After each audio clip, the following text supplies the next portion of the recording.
Hi ವೀಕ್ಷಕರೇ, ನಾನು ಇವತ್ತು ಹೊರಳ ಬೆಟ್ಟ ಕೋಟೆಗೆ ಹೋಗ್ತಾ ಇದ್ದೀನಿ. ಇದು ಬೆಂಗಳೂರಿನಿಂದ 75 ಕಿಲೋಮೀಟರ್ ದೂರದಲ್ಲಿದೆ. ಇದು ಬೆಂಗಳೂರು ಹೈದರಾಬಾದ್ ಹೈವೇಲೇ ಸಿಗುತ್ತೆ. ನಾವು ಊರೊಳಗಡೆ ಬಂದಿದ್ದ ಕೂಡಲೇ ಇಲ್ಲೊಂದು ವೇಣುಗೋಪಾಲ ಸ್ವಾಮಿ ದೇವಸ್ಥಾನ ಇದೆ. ಅದರ ಪಕ್ಕದಲ್ಲಿ ಏನು ರೋಡ್ ಇದೆ ಆ ರೋಡಲ್ಲಿ ಹೋದರೆ ನಮಗೆ ಕೋಟೆಗೆ ಎಂಟ್ರೆನ್ಸ್ ಸಿಗುತ್ತೆ.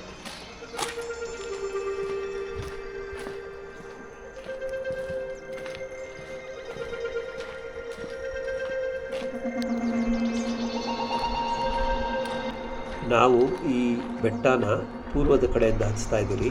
ಇಲ್ಲಿ ಸ್ವಲ್ಪ ಎತ್ತರ ಜಾಸ್ತಿನೇ ಇದೆ, ಪರವಾಗಿಲ್ಲ. ನಮಗೆ ಅಲ್ಲಲ್ಲಿ ಮೆಟ್ಲಿದೆ, ಸೊ ನಮಗೇನಷ್ಟು ಪ್ರಾಬ್ಲಮ್ ಆಗೋಲ್ಲ. ಜಾಸ್ತಿ ಇಲ್ಲ ಮೆಟ್ಲು, ಕೆಲವೇ ಮೆಟ್ಲು ಇರೋದು. ಉಳಿದಿದ್ದ ಕಡೆ ನಾವು ಇದೇ ರೀತಿ ಬಂಡೆ ಮೇಲೆ ಹತ್ಕೊಂಡು ಹೋಗ್ಬೇಕು.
ಮೇಲೆ ಹತ್ತಿ ಬರ್ತಿದ್ದ ಹಾಗೆ ನಾವು ಇಲ್ಲೊಂದು ನಾಮದ ಸೈನ್ ನೋಡ್ಬೋದು. ಅದರ ಪಕ್ಕದಲ್ಲೇ ನಮ್ಮ ಕನ್ನಡ ಬಾವುಟ ಹಾರಾಡ್ತಾ ಇದೆ.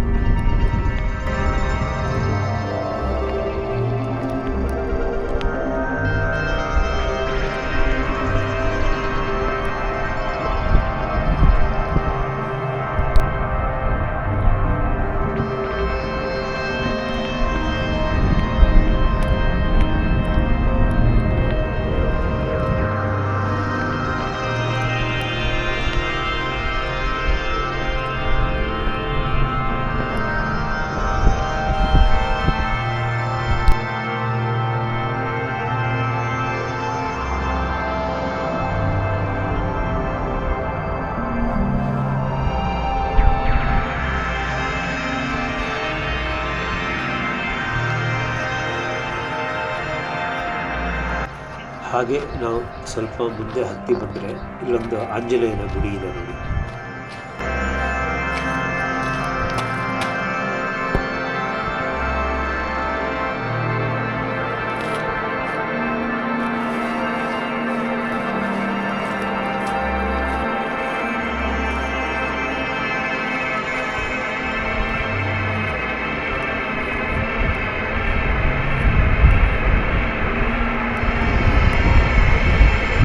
ಈ ಆಂಜನೇಯ ಗುಡಿ ಪಕ್ಕದಲ್ಲೇ ನಾವು ಹೀಗೆ ನಡ್ಕೊಂಡ್ಬಂದರೆ ನಮಗೆ ಬೆಟ್ಟ ನೋಡಿ ಇನ್ನಷ್ಟು ದೂರಕ್ಕೆ ಕಾಣುತ್ತೆ. ಕೊನೆಯೇ ಇಲ್ವೇನೋ ಥರ ಇದೆ. ಹಾಗೆ ನಮಗೆ ಅಲ್ಲಲ್ಲಿ ಕೋಟೆಯ ಗೋಡೆ ಬಿದ್ದಿರುವುದನ್ನು ನಾವು ನೋಡ್ಬೋದು.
ಈಗ ನಾವು ಬೆಟ್ಟದ ಪಶ್ಚಿಮದ ಕಡೆಗೆ ಬಂದಿದ್ದೀವಿ. ಇಲ್ಲಿ ಸಹ ನಾವು ನಾಮದ ಫಲಕ ನೋಡಬಹುದು.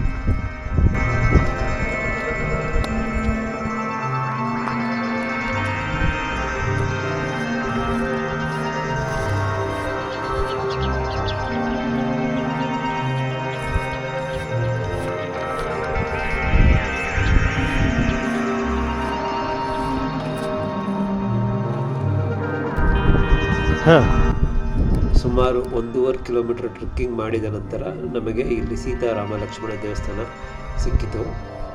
ಈಗ ಬರೀ 8 ಗಂಟೆ ಆದ್ದರಿಂದ ಇನ್ನೂ ದೇವಸ್ಥಾನ ಮುಚ್ಚಿದೆ. ಮೋಸ್ಟ್ಲಿ ಆಮೇಲೆ ದೇವಸ್ಥಾನ ತೆಗಿಬೋದೋ ಏನೋ. ಈ ಬೆಟ್ಟದ ಎತ್ತರ ಬಂದು 1078 ಮೀಟ್ರು. ನನಗೆ ಇಲ್ಲಿ ಬರಲಿಕ್ಕೆ 30 ನಿಮಿಷ ಹಿಡಿಯಿತು ಕೆಳಗಿಂದ.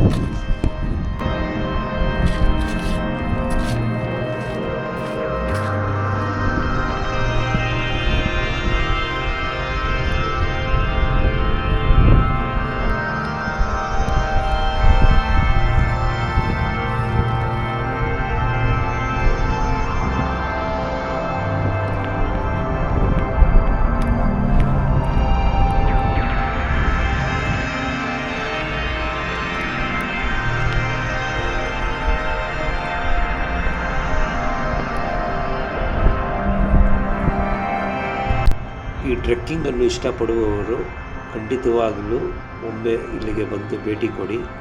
ಹಾಗೆ ಇಲ್ಲಿ ನೋಡಿ, ಬೆಟ್ಟದ ಮೇಲೆ ನಾಮದ ಚಿಹ್ನೆಯನ್ನು ಪೇಂಟ್ ಮಾಡಿದ್ದಾರೆ. ಇದು ಬಹಳ ದೂರದಿಂದಲೂ ಕಾಣುತ್ತೆ, ನಮ್ಗೆ ಹೈವೇಯಿಂದ ಕಾಣುತ್ತೆ. ಹಾಗೆ ನಿಮಗೆ ಈ ವಿಡಿಯೋ ಇಷ್ಟ ಆದಲ್ಲಿ ಲೈಕ್ ಮಾಡಿ, ಶೇರ್ ಮಾಡಿ, ಸಬ್ಸ್ಕ್ರೈಬ್ ಮಾಡಿ. Thank you.